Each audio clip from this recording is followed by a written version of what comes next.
Before we can annotate together, I need to re-explain what our annotation symbols are and how they will be used in your annotations. So, number 1, exclamation point. If you highlight in the text and put an exclamation point, that means that something stood out to you. This is something that you find personally interesting. You didn't know it before and now you do, and you think that's exciting new information. Maybe it's a really cool fact that you already knew, but it's still interesting, so you wanted to highlight it. And finally, connection to something we learned before.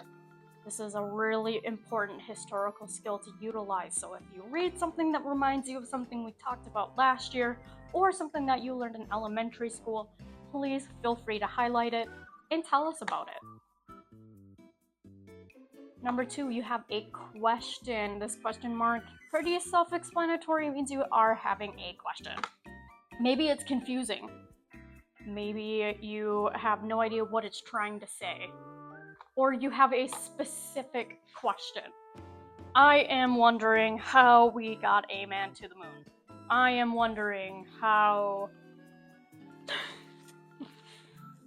I am wondering how people were able to build ships and cross the sea before we had engines. Those kinds of things. And finally, and dare I say the most important annotation tool that we will be using this year is using the star to explain that we have identified main ideas. Main ideas include, but are not limited to, topic sentences. This tells you what the paragraph will be about. So, at the beginning of every chapter, at the beginning of every subsection, the authors tell you exactly what the paragraph and the following rating will be about. Oftentimes, they will also have a thesis statement. The thesis statement tells you what lesson the author is trying to teach. It is telling you the purpose of the reading that you are reading. Other main ideas include people, why they were important, what they did, who they knew, events, what happened and what is significant about it. Would history be the same without the event happening? And finally, definitions and overall concepts. It's important that if they have vocabulary terms that we make note of them, because oftentimes that vocabulary will come back up later on. All right, those are our symbols. Let's get into annotating. Hello, everybody. It is that time again. We are going to do some annotating. First thing you'll want to do is find the traverse icon on your Launchpad. I have mine stuck in my toolbar down here. You might need to search for the icon, or you can use the search bar, type in TRA, and it'll be this nice Saturn blue right here. So you can click on that.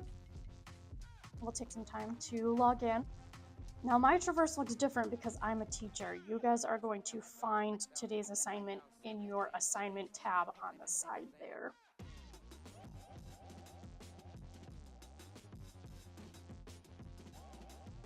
We are looking today at chapter 19, the Byzantine Empire.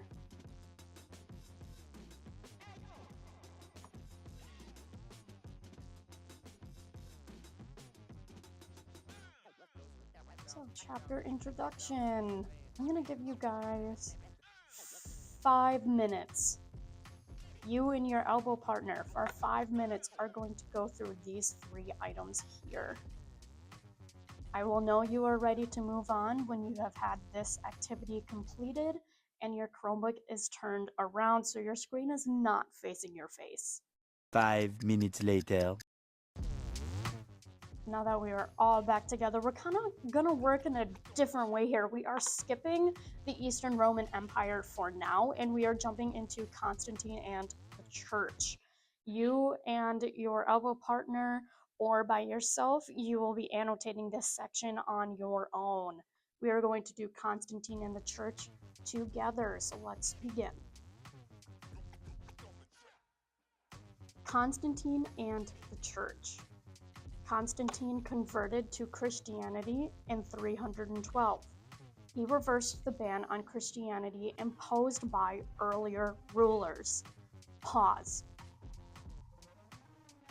As I was just reading this, my historian spidey senses were tingling.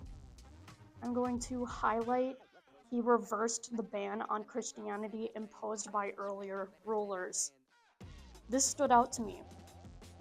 So I'm going to color code it blue. And since it stood out to me, I'm putting an exclamation point. This stood out to me because it reminds me of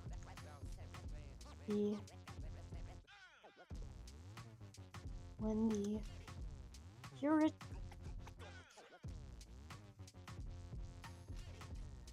Puritan pilgrims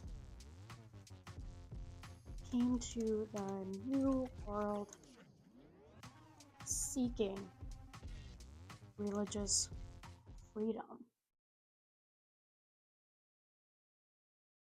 Then we can continue reading. In 313, he issued the Edict of Milan.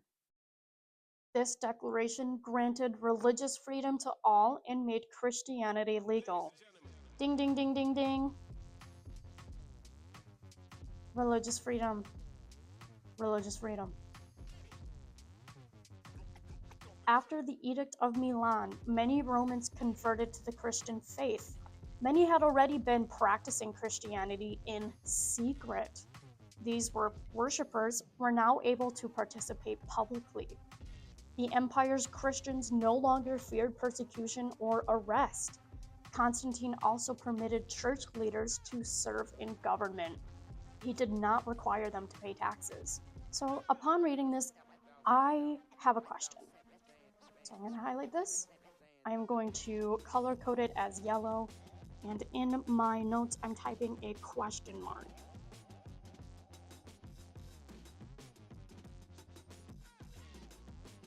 How severe were the consequences of practicing Christianity before it became legal? We're going to click Create Note. And maybe as we continue reading, it will give us an answer.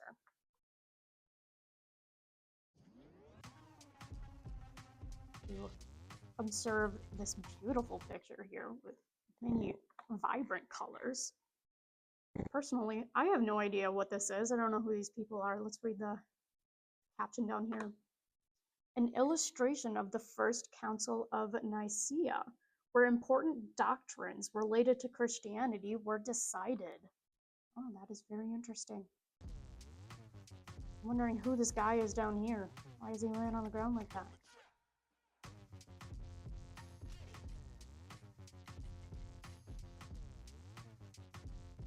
In 325, Constantine invited 300 bishops in the First Church Council meeting. This was known as the Council of Nicaea. Christian leaders worked together to define teachings of the Christian faith. Constantine oversaw the council. The council created the Nicene Creed. This was a declaration of Christian beliefs. The bishops agreed that all Christians should adhere to this creed. Everyone's historical spidey senses should be tingling right now. What do you think I'm going to highlight? I'm going to highlight this last section here. And I think this is a main idea. So I'm color coding it red. The main idea. So I'm going to put a star. I'm going to click Shift on my keyboard and press 8. And I will get this little asterisk here. Main idea. Main idea. Because it is telling us the origins of important Christian dogma.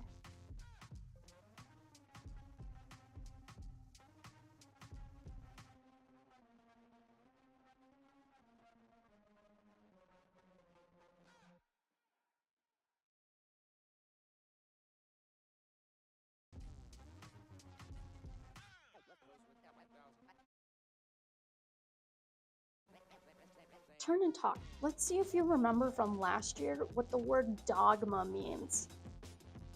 Try to see if you remember it, and if you don't remember, see if you can guess what it means.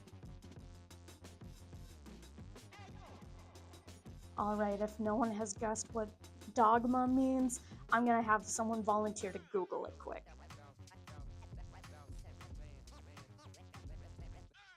That's right, dogma is essentially, I'm gonna put in quotation, or not quotation, I'm gonna put in parentheses just so that I remember later on.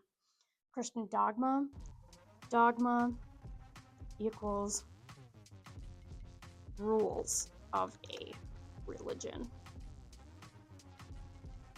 So dogma, essentially, in a really simple way to summarize what dogma means, it is the rules of a religion.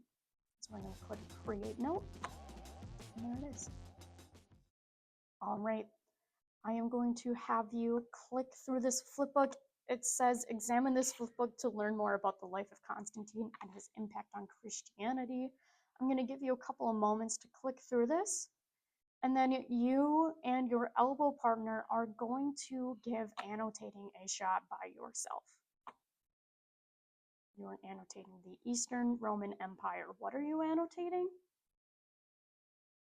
Sorry, one more time. What are you annotating? That's right, the Eastern Roman Empire.